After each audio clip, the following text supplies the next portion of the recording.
2장 1절에서 16. 로마서 2장 1절.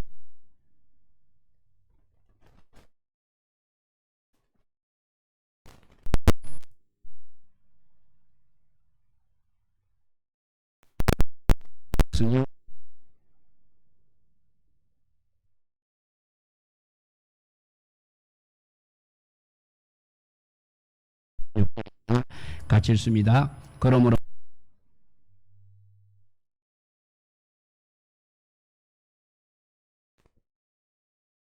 판단하는 것으로 내가 너를 정죄함이니 판단하는 내가 같은 일을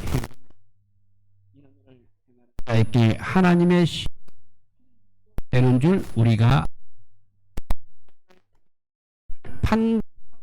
같은 일을 행하는 사람아, 내가 하나님의 심판을 피할 줄로 생각하느냐? 혹 하나님의 인자하심이 하여 그의 인자하심과 용납하심과 같이 길이 참으심이 풍성함을 멸시하느냐? 다만 내 고집과 회개하지 아니한 마음을 따라 진노의 날 곧 하나님의 어려우신 심판이 나타나는 그날에 임할 진노를 내가 삼는도다. 하나님께서 각 사람에게 그 행한 대로 보응하시되 참고 선을 행하여 영광과 존귀와 섞지 아니함을 구하는 자에게는 영생으로 하시고 오직 당을 지어 진리를 따르지 아니하고 불의를 따르는 자에게는 진노와 분노로 하시니라. 악을 행하는 각 사람의 영에는 환난과 곤고가 있으리니 먼저 유대인에게 행하인 참고 7절부터 다시 읽겠습니다. 참고 선을 행하여 영광과 존귀와 섞지 아니함을 구하는 자에게는 영생을 하시고 오직 당을 지어 진리를 따르지 아니하고 불의를 따르는 자에게는 진노와 분노를 악을 행하는 각 사람의 영에는 환난과 공고가 그리고 힐난이 있게며 선을 행하는 각 사람의 분당이 있게요. 그리고 아니하심이라. 무릇 율법 없이 범죄한 자는 또한 율법 없이 망하고 무릇 율법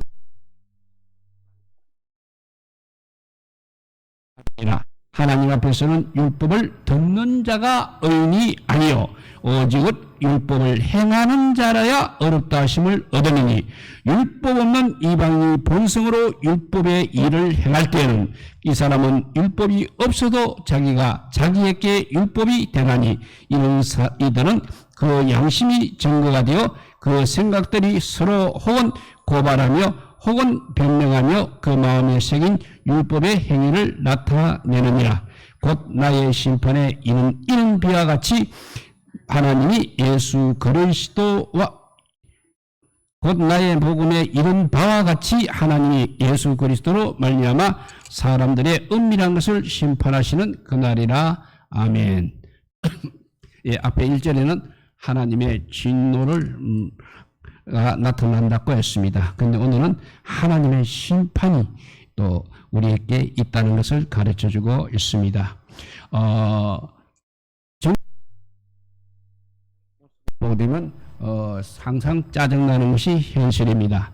그들의 서로 정치적인 싸움을 하는 것을 보게 되면 마치 진흙탕 싸움을 보는 것 같습니다. 특히 성명서를 발표하는 것을 볼 때면 우리가 인상이 찌푸려지지 않을 수가 없는 것입니다. 야당과 야당의 대변인들이 나와서 번갈아 상대당을 비판하면서 흠집을 내며 책임을 전가하기에 바쁩니다. 우리가 보기에 둘 다 50보 100보인데 말입니다. 그런데 곰곰이 생각해보면 이것은 우리 인간의 보편적인 특성인 것 같습니다. 특징인 것 같습니다. 누구나 남을 판단하고 또 비판하는 데는 우리 인간들은 역시 도사들입니다. 어떤 사람을 두 번 만나서 몇 가지만 보게 되면 상대에 대하여 판단을 내리는 것이 보통인 것입니다. 생긴 모습을 보고 말하는 태도를 보고 옷 입는 것을 보고 음식 먹는 것을 보고 이 사람은 이렇다 저렇다 판단하게 되는 것입니다. 그리고 자신만 못하다고 결론이 내려지게 되면 마음속으로 무시하기까지 하는 것입니다. 교회에서도 비슷합니다. 교회에서도 역시 비슷합니다. 교회에 오래 다닌 사람의 마음속에는 항상 초신자보다 자신이 낫다고 생각하는 경향이 있습니다. 헌금을 많이 내거나 각종 예배에 잘 참석하는 사람들 중에는 그래도 많은 것입니다. 이렇게 서로 각박하고 살기 힘들고 서로를 이렇게 미워하게 되었습니까? 죄짓고 잘못하면서도 뉘우치지 않고 책임을 지지 않기 때문에 그런데 우리 하나님께서는 항상 우리에게 의 마음인 것입니다. 하나님께서는 지금도 죄인이 자기 죄를 자백하기를 기다리고 계십니다. 사람들이 자기 죄를 깨닫고 하나님 앞에 무릎을 꿇고 뉘우치기를 기다리고 계십니다. 그리고 누구든지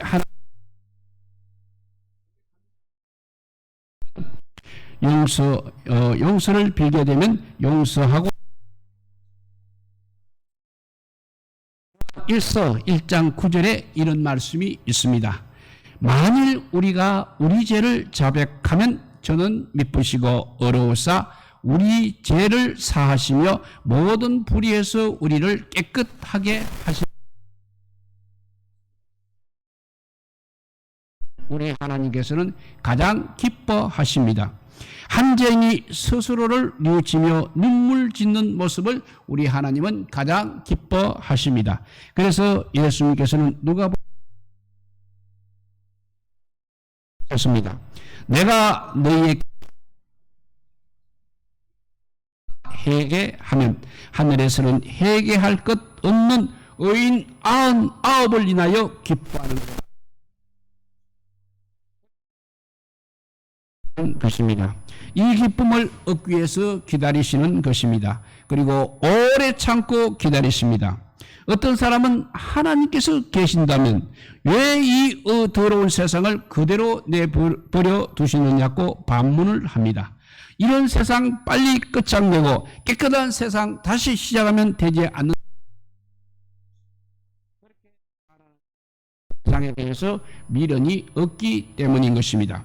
세상에 대한 희망을 끊었기 때문인 것입니다. 그리고 세상을 결코 사랑하지 않기 때문인 것입니다. 그러나 우리 하나님은 세상에 대해서 미련이 너무나 많이 희망을 가지고 계십니다. 그래서 세상을 사랑하셔서 독생자까지 때문입니까? 바로 우리 죄인들이 회개하는 모습을 보기 위해서인 것입니다. 사람들이 자신의 잘못을 뉘우치며 흘리는 눈물의 가치를 보기 위해서인 것입니다. 사람들이 자신의 잘못을 뉘우치며 흘리는 눈물의 가치를 보기 위해서입니다. 그래서 오래오래 참으시는 것입니다. 그래서 오래오래 기다리시는 것입니다. 그래서 인자를 가지시고 더 인내하고 계시는 것입니다. 우리 성도의 경우도 마찬가지입니다. 사람이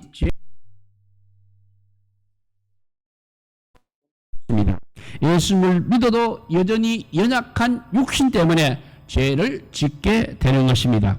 우리는 얼마나 자주 넘어지고 있습니까? 우리는 얼마나 자주 우리는 얼마나 또 거꾸로 교활하게 하나님을 이용하고 있습니까? 그렇습니다. 우리는 항상 그런 사람인 것입니다. 그러므로 좋은 성도는 죄를 안 짓는 성도가 아니라 회개의 눈물이 있는 사람이 좋은 성도인 것입니다. 교회에서 특별한 직책을 맡아 남보다 더 많이 섬기는 사람들 중에 흔히 종교적 자만심에 빠지는 사람들이 어렵지 않게 보게 됩니다.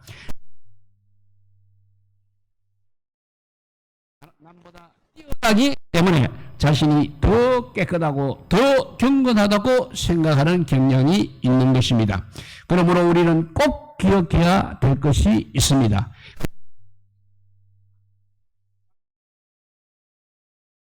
나를 판단하고 있다는 사실, 그것을 우리가 꼭 기억해야 합니다. 내가 다른 사람을 도마 위에 올려놓고 있을 때 다른 사람도 역시 나를 도마 위에 올려놓고 있음을 반드시 기억해야 하는 것입니다. 내가 남을 판단하는 잣대로 나를 판단한다면 나 역시 형편없는 사람임을 알아야 하는 것입니다. 더구나 우리 하나님께서 판단하고 계신다는 사실을 우리는 늘 기억해야 하는 것입니다. 사람이 판단하는 것을 우리는 비판이라고 합니다. 그러나 하나님께서 판단하시는 것을 우리는 심판이라고 하는 것입니다. 그러므로 심판이 더 무서운 것입니다. 사람의 판단이야 겁내지 않아도 될지도 모르겠습니다. 것입니다. 그러나 나를 판단하시는 하나님의 계시다는 사실을, 나를 판단하는 하나님이 계시다는 사실을 우리는 한시도 잊어서는 안 될 것입니다. 그래서 헬라 속담에 보면 이런 말이 있습니다. 사람은 누구나 앞뒤에 하나씩 두 개의 자루를 메고 다닌다는 말이 있습니다. 사람은 앞과 뒤에 한 개씩의 자루를 메고 다닙니다. 그런데 앞에 있는 자루에는 남의 허물을 주워 담습니다. 그리고 뒤에 있는 자루에는 자기의 허물을 주워 담습니다. 뒤에 있는 자루는 보이지 않습니다. 그러니까 앞에 있는 자루에만 남의 허물을 잔뜩 집어넣기 마련입니다. 그런데 이상한 것이 있습니다. 앞에 있는 자루에 계속 집어넣은데도 앞이 무거워 넘어지는 법이 없다고 합니다. 앞에 있는 자루에 우리가 남의 허물을 계속 집어넣은데도 불구하고 앞이 무거워서 넘어지는 법이 없다고 합니다. 그 이유는 뒤에 있는 자루에 언제나 자기 허물이 너무나 꽉 차 있기 때문이라는 것입니다. 이렇게 남을 비판하고 정죄할 만큼 깨끗한 사람은 이 세상에 아무도 없다는 것입니다. 우리 인간은 다 죄인입니다. 물론 어떤 사람은 도덕적으로 조금 더 나을 수도 있는 것입니다. 선한 행실을 조금 더 많이 한 사람이 있을 것입니다. 그러나 죄인이라는 측면에서는 똑같다는 것입니다. 스펄전이라고 한 위대한 설교가가 재미있는 말을 이렇게 했습니다. 인간의 성이란 무엇인가? 그것은 자기 몸을 쭉 뻗고 눕기에는 짧은 침대와 같고 자기 몸을 듣기에는 좁은 이불과 같다고 했습니다. 인간은 선을 행할 수 있습니다. 그러나 그것은 안심하고 누울 수 있을 만큼 누울 수 있는 침대만큼 넓지를 못하다는 것입니다. 그리고 자기 수치를 다 덮어줄 만큼 큰 이불과 같지 않다는 것입니다. 평안히 누울 수도 수치를 덮을 수도 없는 것입니다. 하나님의 눈에는 둘 다 똑같이 구원받아야 할 불쌍한 영혼인 것입니다.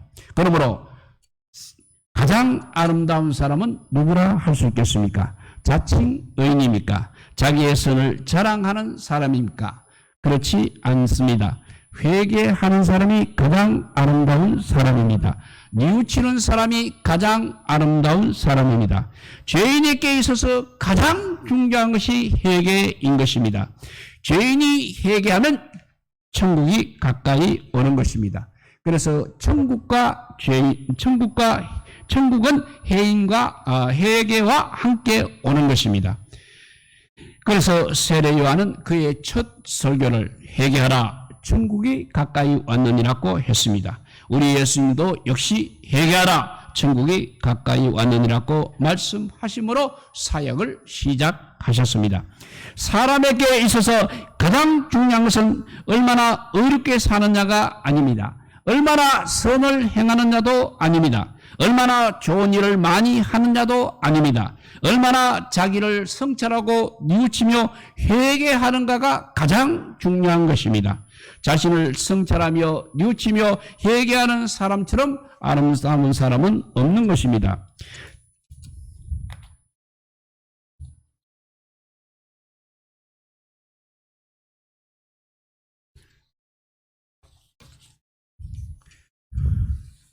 자신의 부족함을 돌아보고 하나님의 은혜도 불구하고 죄의 길에서 헤매는 자신에 대한 절규가 있는 사람이 가장 아름다운 사람입니다. 하나님의 극진한 사랑과 자신의 죄악된 삶의 간격 때문에 몸부림치며 눈물로 회개하는 사람이 가장 아름다운 사람입니다. 그래서 오늘도 자신을 주기 위해서 몸부림치는 사람이 되어야 하는 것입니다. 그러나 하나님의 인자심과 용납하심의 풍성함을 멸시라도 하듯이 회개하지 않고 있습니다. 그래서 오늘 본문과 사절은 이렇게 말씀하고 있습니다. 혹 너가 하나님의 인자심이 너를 인도하여 회개하게 하심을 알지 못하여 그의 인자심과 용납하심과 길이 참으심이 풍성함을 멸시하느냐. 다만 너의 고집과 회개하지 아니하는 마음을 따라 진노의 날 곧 하나님의 의로우신 심판이 나타난 그날에 임할 진노를 너가 너에게 샀는도다 라고 했습니다. 우리 하나님은 회개하기를 오래 기다리십니다. 그렇지만 사람들은 무시라도 하듯이 회개하지 않고 있다는 것입니다. 그래서 하나님의 의로운 심판의 날이 임할 진노를 지금도 쌓고 있다고 경고하고 있는 것입니다. 여기서 그 진노는 고집과 회개하지 않는 마음을 따라 임한다고 기록이 되어 있습니다. 우리는 회개하지 않는 마음을 강팍한 마음이라고 합니다. 그래서 강팍한 마음은 마음이 단단해져 가는 것입니다. 마음이 말라가고 있는 것입니다. 우리 성도들의 마음도 마찬가지입니다. 생활 속에서 실수하고 죄짓는 삶을 돌이키며 회개하지 아니하게 되면 마음이 강팍해지는 것입니다. 마음이 강팍해지면 찬송을 불러도 맹숭맹숭합니다. 기도를 해도 간격이 없습니다. 말씀을 들어도 깨닫는 것이 없습니다. 영혼의 밭이 척박해져 있기 때문에 밭이 길가와 같습니다. 하나님의 말씀을 들어도 소출을 내지 못하는 것입니다. 열매를 맺지 못하는 것입니다. 무엇보다도 이 정도로 굳어지면 그 영적인 고통이 이만저만이 아닙니다.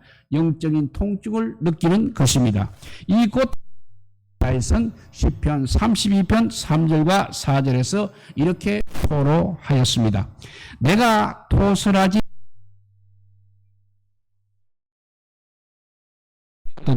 주의 손이 주야로 나를 모시오니 내 진액이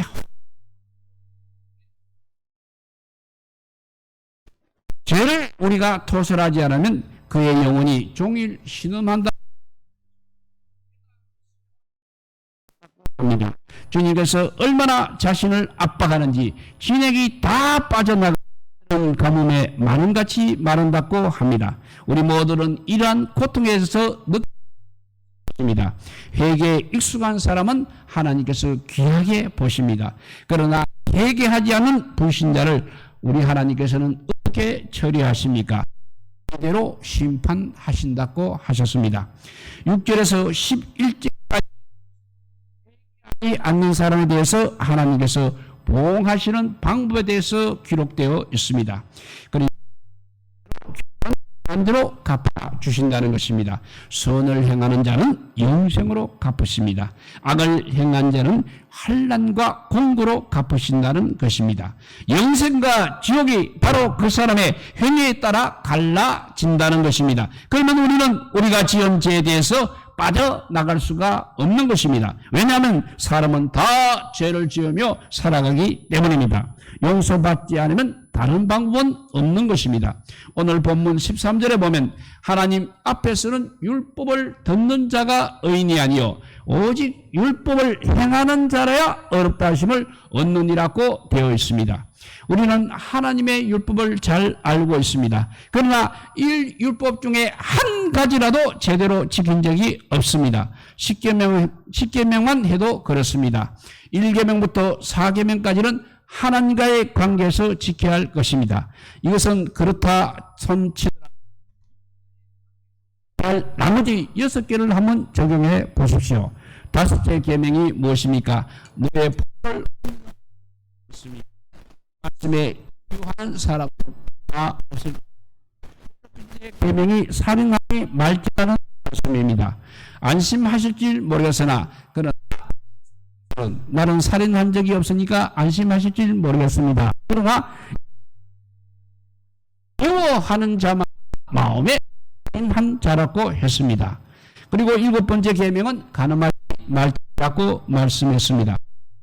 예수님이 또 일단 마음에 없는 자마다 이미 가늠했다고 말씀했습니다. 8째 계명 도둑질하지 말지니라고 하셨습니다.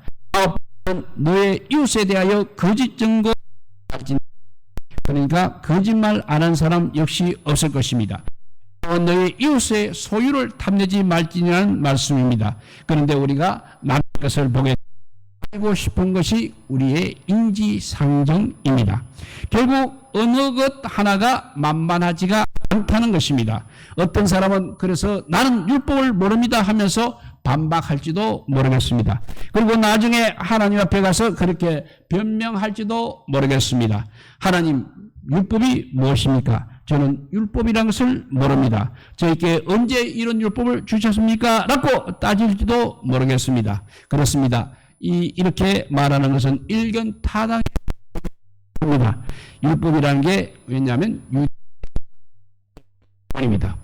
그래서 14절과 이렇게 말씀하고 율법 얻는 이방인이 본성으로 율법의 일을 행할 때는 이 사람 율법이 자기에게 율법이 되나니 이런 이들은 그 양심이 증거가 되어 그 생각들이 서로 혹은 송사 그 마음에 새긴 율법의 행위를 나타내니라 했습니다.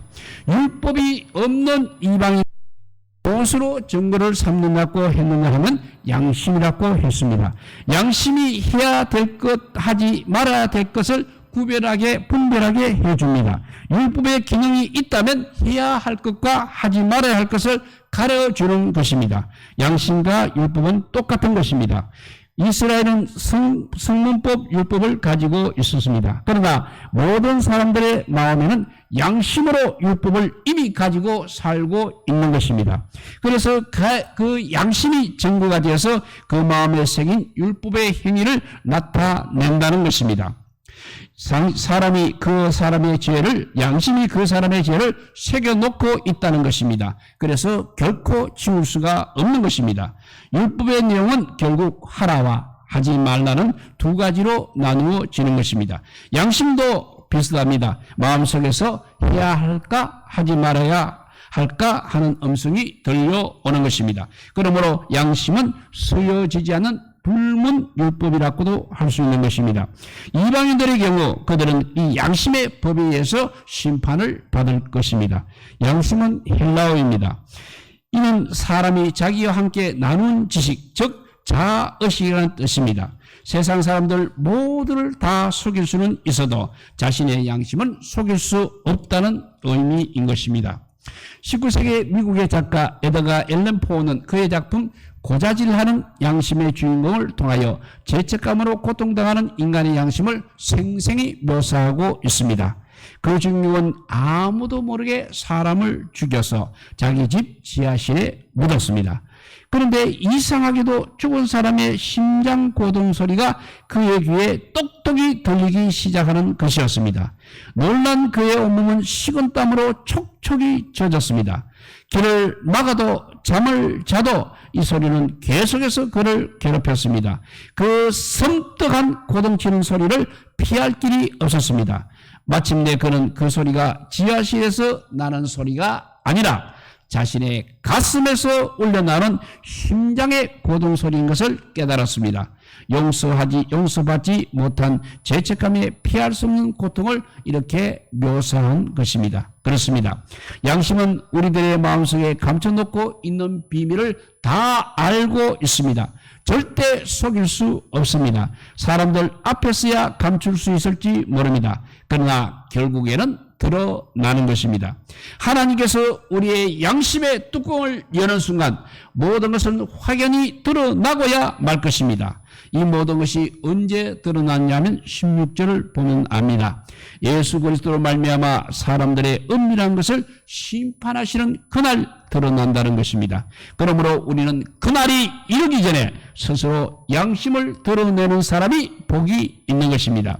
심판이 이르기 전에 영원히 강팍하게 지기 전에 양심 속에 감춰진 죄악을 포설하는 사람이 복이 있습니다.